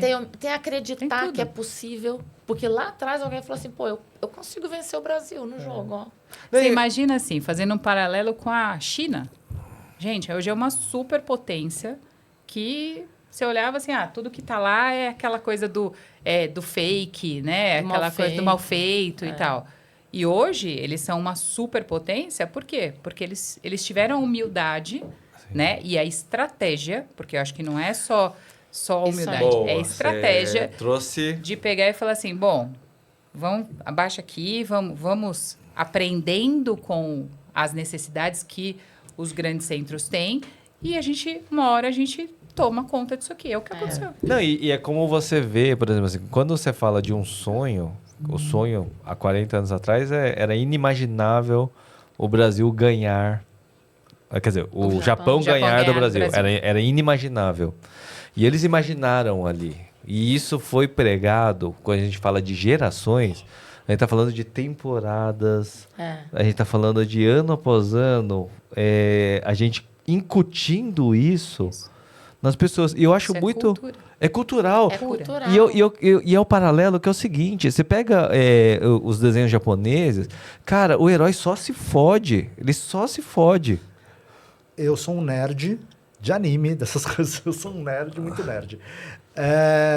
No final das contas, tem um anime hoje que é Blue Lock, que ele foi montado justamente para mudar a cultura japonesa e justamente fazer com que a seleção japonesa de futebol, que a juventude quisesse jogar futebol, pelo amor e tudo mais. Há uma questão de cultura japonesa, a gente vai trazer várias coisas aqui, modelo Toyota, Sim. e por aí Clássico. vai, clássico. A gente vai trazer vários Kanban, tanta coisa que a gente vai trazer do Japão, de cultura, que eles colocaram... O Japão é um país pequeno perto de outros, perto do Brasil, por exemplo, Sim. que está sofrendo hoje com o envelhecimento da população, né? E só que a cultura é tão forte japonesa que a gente acaba tendo coisas do nosso dia a dia que são incitadas pela cultura japonesa. Sim. Né? A maior colônia do Japão é no Brasil. Né? Fora do Japão, tem mais japonês, é o lugar que mais tem japonês fora do Japão, é o Brasil. E eu acho muito louco, tem um livro que eu tenho lido, que ele fala sobre como o Japão, o Japão perdeu a guerra. Né? Quando o Japão perdeu a guerra, ele ficou cheio de corrupção, crime à luz do dia, ninguém respeitava a lei. Sabe como que eles mudaram essa visão? Ética absoluta. Quem é correto e quem respeita tem que prosperar financeiramente. Porque quando você tem o injusto prosperando, o que você ensina para a sociedade? Qual é a mensagem Qual é a que você está mensagem, passando, né? Exato, porque daí você normaliza o erro. É normal. A corrupção. É normal. Tipo assim, isso daí já é do cotidiano. Por exemplo, uma coisa da indústria da comunicação. Bola. Bola é uma coisa que já foi incutido dentro da... Todo mundo sabe o que é bola aqui, né? Já foi incutido dentro da comunicação, só que isso, de certa forma, não é uma coisa positiva, porque incentiva você a indicar quem está te passando a bola. Sim. Não está indicando o melhor que vai fazer a melhor entrega. É só porque ele está te dando um dinheiro. Sim. Eu não vou citar empresas aqui, nome de empresas. A gente censura aqui depois. Mas que vocês devem conhecer pelo conhecimento de mercado. Que tem quadros, são empresas japonesas, que tem quadros falando, antes de qualquer coisa que você faça o certo. Sim. Tá certo? É o básico. Mas como que o Japão chegou a isso? Pós Hiroshima, pós toda essa situação, a gente pode falar ali de investimento em educação. Sim, educação é base. Educação é base de tudo. E eu acho que tem umas histórias que eu acho incrível, que é assim, o Japão, com escola detonada com bomba, os alunos iam para aula. Sim. Mano, podia ter metade da sala de aula de pé. Eles iam para aula. Porque isso era uma coisa que era assim, imprescindível. Tipo, eles têm que ir. E sabe uma coisa que, assim, não que eu seja a favor, muito pelo contrário, mas vocês já perceberam a diferença dos países que passaram por uma guerra daqueles que não passaram? Sim, com certeza, gigante, né? A valorização das A coisas. valorização, né? aquela coisa do patriotismo. O Brasil né, nunca passou por obrigado. uma guerra, uma nunca passou. pancadaria A mesmo. Guerra do Paraguai não é considerado. Não conta, não não conta. conta. Isso não é. Guerra, estamos falando de guerra, tipo, guerra que dura 100 anos, assim, tipo, você pega a história do Japão, eu tava lendo, tipo, por muito tempo, mais de 200 anos, o Japão viveu em guerra entre os clãs feudais. Como o Japão dominou a China territorialmente. Não, e é muito engraçado, porque assim, o Japão alcançou a paz, e aí um país que viveu 200 anos em guerra, o que ele sabe fazer? Guerra. Para onde que eu vou? Coreia e China. Né? Então eu acho que assim, e não que esse seja o lado bom, mas assim, existe uma coisa da disciplina. Eu acho que é uma coisa que isso tem muito a ver com a cultura. Porque, assim, por exemplo, assim, se você tem que preencher o CRM. Você preencher o CRM é uma coisa básica da empresa. Se você não preenche, algo de ruim vai acontecer. Mas se tem que preencher por preencher também é ruim. Exato. Mas se você preenche porque aquilo ali vai ser estratégico para você, Sim. você preenche para ser o seu lembrete, ser sua Para memória, melhorar, para melhorar a experiência do teu cliente, porque qualquer pessoa que atende ou que vende alguma coisa, você quer ver o cliente feliz com aquilo que você está entregando. E paradoxal, né? Desculpa até, cara, pode Imagina. falar, mas assim, é paradoxal. Se a gente vai olhar para isso, quem não teve vendedor que vende bastante não preenche o CRM? Né? Quem aqui não teve? Só que, quando a gente fala disso, está surgindo o quê? A questão do auditor de CRM que controla o CRM e cobra o time de vendas disso. E falta muito do por que você vai preencher o CRM? Para saber exatamente o que o meu cliente está fazendo. E hoje em dia, o que acontece? É o que a gente falou agora há pouco, tal, do inbound marketing, né? O vendedor, ele quer o lead mais aquecido. E ele cobra a área de marketing, falando assim, cara, você não está me trazendo lead bom. Sim. Só que assim, como que o cara de marketing vai trazer o lead bom se ele não tem histórico de quem está lá dentro? Quem comprou já da sua marca? Qual a experiência que ele teve?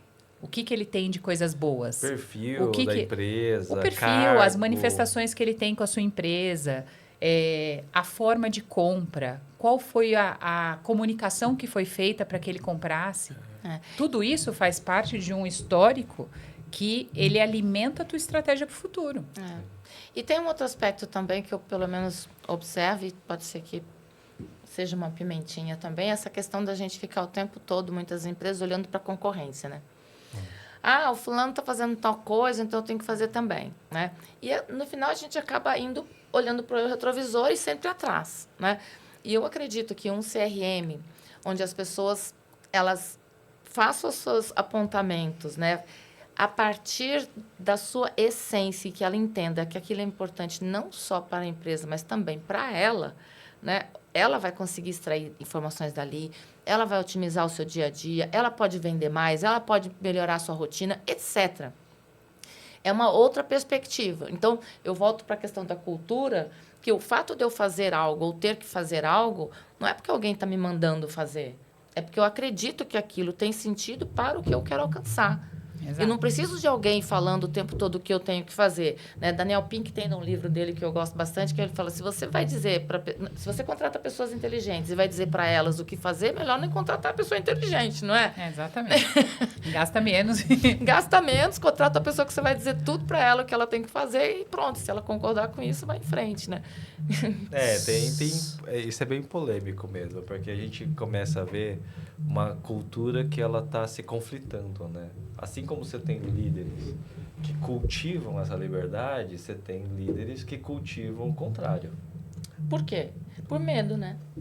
Qual é o papel e a do maioria, líder? na verdade, eu acho que é a maioria. É a maioria. E isso é cultural. E aí tem medições disso, né? Eu trabalho muito com isso, é um assunto que eu sou apaixonada, né?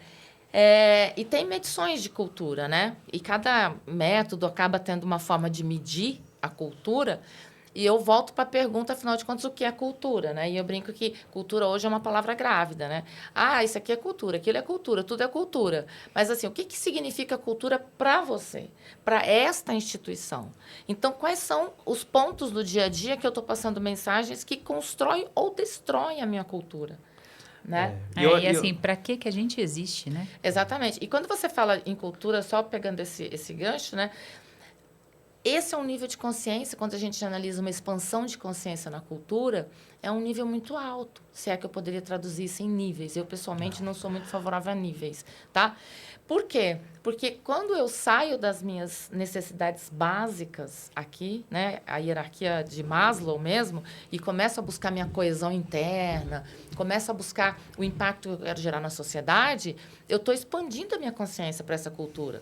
Por exemplo, o Brasil. E aí eu faço uma analogia em relação a um método que eu gosto bastante também, que é da biografia humana antroposófica, que ela faz uma análise em relação à vida, à natureza, e você na natureza, você inserido nesse contexto, né? Quando você analisa, por exemplo, o Brasil culturalmente, se você parar para pensar, o Brasil é um adolescente rebelde, que ainda vai lá na carteira do pai, pega dinheiro para poder sair à noite, ele pega o carro escondido, vai fazer isso, vai fazer aquilo, porque ele ainda está nessa fase de amadurecimento psíquico, né? De um psique coletivo. E esse psique coletivo, na minha opinião, é, muitas vezes, aquele cara da padaria que pede para entrar na sua frente porque ele está só com um saquinho. Sabe, você... Aí você fala, por que eu vou dar minha frente para você? Porque Não, isso é cultura. E Também. essa coisa da cultura, eu acho que assim, é uma coisa que cultura tem que ser cultivada. Sim. Porque quando você fala, por exemplo, eu vou trazer um paralelo que aconteceu, de verdade. Uma escola aqui de São Paulo foi fazer o método japonês em que eles iam ensinar as crianças a limpar a sala de aula, etc. O que aconteceu?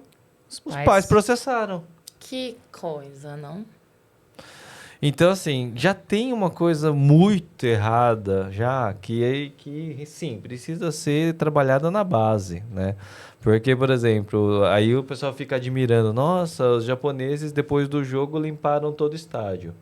Ou seja, para eles é normal que isso faça em qualquer lugar, porque você tem que deixar isso limpo, você tem que deixar mais limpo do que quando você chegou. Exato. Não, e mesmo assim, imagina só, você pega um avião, se você desce em Tóquio, automaticamente você vira a chavinha da cultura. Por quê? Porque você está vendo todo o seu entorno acontecendo, que você fala assim, meu lixo eu vou colocar dentro da minha bolsa. Sim. E a hora que eu encontrar um lugar, ele vai para o lixo certo. Né? E aí, quando você faz isso, porque você acredita nisso, independente de onde você está... Aí sim você tem... Porque é fazer a coisa certa sem alguém estar vendo, né? Exato. Sabe? E isso também é cultural, porque isso a gente aprende em casa. Eu estou falando de valores básicos, aqueles que são construídos na infância, né? Mas não é só a questão do lixo, né? Não é só a questão da limpeza, é a questão do respeito. Tudo. É a questão da gentileza, é a questão do entorno. Acho que da entendimento de sociedade, né? Do entendimento de condição humana. Mas você vê que não é uma falta de percepção. Exatamente. Porque se você está num ambiente que está provocando aquilo, você se encaixa. O problema é que a gente tem um ambiente sem esta cultura. Mas sabe que eu conversei ontem com uma pessoa incrível, que é a Badia, que ela mora em Portugal, e ela é doutoranda em humor para as organizações, porque ela defende que o humor melhora os resultados.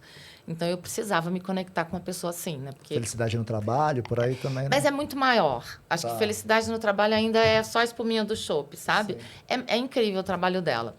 E ela estava comentando comigo uma história bem rápida, mas que eu achei super interessante, que me reflete muito essa questão da cultura. Ela falou que na Idade Média, se não me engano, foi proibido, teve um tempo que foi proibido de comer maçã na Europa. Não podia comer maçã, porque as pessoas comiam maçã e morriam. E aí, ela, no estudo dela e tal, ela identificou que, poxa, né, foi estudar história, entendeu o que acontecia naquele tempo. E, na verdade, naquela época, eles usavam um prato de estanho. Então, eles cortavam a maçã e a química da maçã com o estanho realmente matava as pessoas. Era o estanho que estava infectando. Exato. Não a maçã. E eu achei super interessante o que ela traz sobre isso, que ela fala assim, ô maçã, qual é o ambiente que está te matando aqui? Onde é que você está? Entendeu? Ela faz uma analogia dessa forma e eu achei super curioso, porque, na verdade, é o ambiente que muitas vezes te mata e você nem percebe. E aí é o que a gente chama de normose, né? Então, muitas vezes você está num ambiente em que está te adoecendo, né? Está te maltratando. Chegou nesse estágio, a empresa está um câncer, aí é zerar e começar de novo. E a gente está entendendo que isso é normal, não é normal, é normótico, né? É algo que me adoece. Sim. E eu tenho essa consciência, né? E isso também é cultura. Sim. Né? Sim. Se você não tira aquela figura... Uma vez eu estava lendo sobre contágio emocional, né? Contágio emocional na empresa, tem vários livros que falam sobre isso. E pelos livros que tem essa abordagem, tem 2 soluções. Uma conversa séria e a segunda demissão. Porque, normalmente, quando a pessoa já está no nível de contágio emocional... Eu concordo. Ela já não está mais ouvindo. Aberta, né? Aberta. E pior, ela meio que dissemina isso para os pares dela. Na psicologia, a gente chama isso de porosidade, né?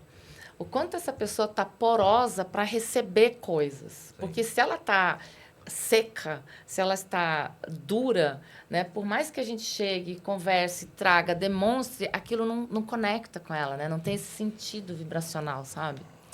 Vocês falaram muito de cultura, né? Adorei vocês falaram em relação a isso. E tenho muito a falar. A gente negligencia a cultura, né? Muito. A cultura, para mim, às vezes, é um quadro na parede onde a gente lembra uma vez por ano. Porque eu era muito contra a reunião longa. E aí eu falei, 20 minutos de reunião, 30 minutos está ótimo. Porque a gente vai fazendo 10, 12 reuniões, a gente vai deixando isso mais enxuto. Mas eu comecei a reparar que essas reuniões eram importantes. Talvez não várias no dia, mas reuniões principalmente com o seu time. Com a equipe, você precisa despender um pouco mais de tempo. Eu já ouvi, você está conversando com a equipe e você não está trabalhando.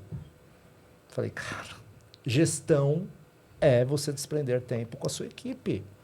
É você entender e chamar a equipe e falar, como eu posso te ajudar? Entra na confiança. Isso. Sim. Como eu posso te ajudar? Como é que eu vou fazer para que você entregue isso aqui da melhor maneira? É um treinador. O gestor é entender também o que está se passando na casa de cada um.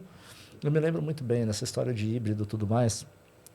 No auge ali da pandemia, 2021, 2022, empresa crescendo, carreira crescendo. Eu falei, nada, por que mais eu voltar para o físico? Eu falando com o CEO de uma grande multinacional. Eu ouço muito ele e falei, poxa, no auge lá, menino, pega e acha que tudo está certo e tal. Nem tão menino assim. Mas no final das contas, a gente pega e fala, não, agora tudo é em casa, é home, ninguém mais volta para o trabalho e vai ser tudo muito legal, todo mundo vai ficar feliz, é isso aí e tal. Ele me pausou e fez assim, Bruno, beleza. Então você está me dizendo que você sabe como está a casa de todo mundo. Na empresa que eu comando, com mais de 10 mil funcionários, então eu sei como está a casa de todo mundo. É isso que você está falando. Você está falando que você sabe, então, se todo mundo tem um teto. Você sabe se todo mundo tem internet para poder trabalhar. Você sabe, então, que todo mundo tem uma cadeira confortável, como você tem. É isso que você está me dizendo. Pessoas abrindo guarda-roupa, e isso eu recebi fotos, né? Trabalhei com atendimento. Pessoas abrindo guarda-roupa para fazer um isolamento acústico. Para conseguir falar com o cliente. E aí você começa a falar... Essa é uma realidade que a gente não vê. E aí são perspectivas diferentes da situação corporativa. Sim. Você vai olhar para essa situação corporativa falando, eu vou gerenciar, a síndrome do chefinho, né? Beleza, eu vou gerenciar, eu vou controlar o clique, eu vou fazer tal coisa. Quando, na verdade, deveria olhar para a melhor qualidade humana, a melhor condição de trabalho e a melhor entrega. Você sabe que... Eu vou contar um caso. Eu estou até escrevendo um livro junto com um grupo de pessoas sobre causos de RH, sabe? Certa vez eu cuidava de call center, né? Como eu te falei, eu tinha um time num call center e eu cuidava dos resultados de uma telecom. E todo o reporte e tal ia para o presidente. Então, aquela coisa assim, tinha um peso de uma responsabilidade. E um determinado time no call center, aqueles números não vinham certo, por alguma razão, né? Falei, gente, eu vou lá. Eu adoro um Gemba. Né? Eu vou lá ver. Campbell Walk. Eu vou lá ver o que está acontecendo, né? E era lá no Mato Grosso do Sul, a nossa unidade do call center. Fui lá, apresentei para as pessoas, reuni o time que estava com essa questão, apresentei, expliquei para elas como que a gente usava aquela informação que ela gerava. Eu fiz o processo de, tipo, uma rastreabilidade para que elas entendessem como que aquilo era utilizado. Porque o que eu percebi ali? Que as pessoas não tinham dimensão de onde é que chegavam aqueles números que elas estavam trabalhando. E que aquele número E que podia aquele mudar número a rota, o ponteiro da empresa. Exato, podia mudar uma decisão estratégica. Gente, quando eu fiz isso, o resultado do time mudou completamente. Na época, a gente trabalhava com banda larga, né? E fazíamos instalação remota. Olha esses tempos, olha o resgate da memória. Você foi longe. E fazíamos instalação remota. O resultado saiu de 35% para 65% de alcance. Por quê? Porque as pessoas entenderam por que é que estava sendo feito aquilo daquele jeito. E esse é um exercício que eu acho que a liderança deixa muito a desejar. Né? Olha, eu quero que você faça tal coisa. Para quê? Por quê? Para quê? Por que eu tenho que fazer isso? Né? Então, acho que talvez seja um pouco menos sobre propósito, o porquê e tal, mas para quê? É o pragmatismo do para que eu estou fazendo isso. Porque a pessoa se sente útil também. Ela está entregando valor. Né? Acho que passa por esse lugar. É a história do... Chegou o cara da internet em casa, mas o problema é na televisão. Não, mas o processo é eu trocar o modem. Não, mas é minha televisão.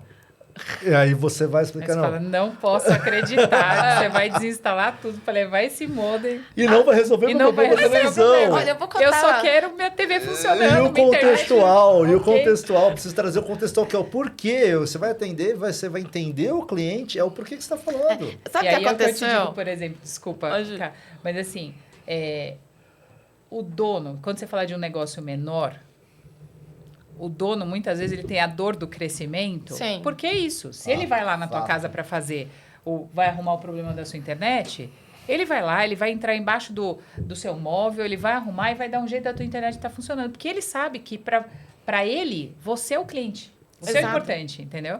Agora, como que ele transmite isso para a equipe? Às vezes, ele faz um processo e não dá autonomia. Aí acontece isso, a jornada fica uma caca. Exato. Ou faz o eu estou mandando. E comigo aconteceu um negócio engraçadíssimo essa semana, né? Eu me mudei no final de semana, né? E aí eu fui instalar a banda larga banda larga, enfim, no meu novo endereço, né? E eu sou cliente de uma determinada operadora há muitos anos. Aí fui lá, pedi, ela falou, olha, eu não consigo te atender nesse lugar, não tenho como te atender aí. Eu falei, beleza. Eu saí dessa empresa, cancelei meu contrato e fui para outra empresa. A outra empresa começou a me atender. No meio do caminho, a empresa falou assim, olha, eu não tenho disponibilidade para atender você aí. Eu posso passar para um parceiro nosso que tem disponibilidade para te atender? Eu falei, claro, não tem nenhum problema. Era a empresa que eu pedi para sair. Cara, assim, percebe o movimento? Eu tive que sair da empresa para ser atendido por uma outra empresa para eu poder voltar para a empresa para eles mesmos me atenderem.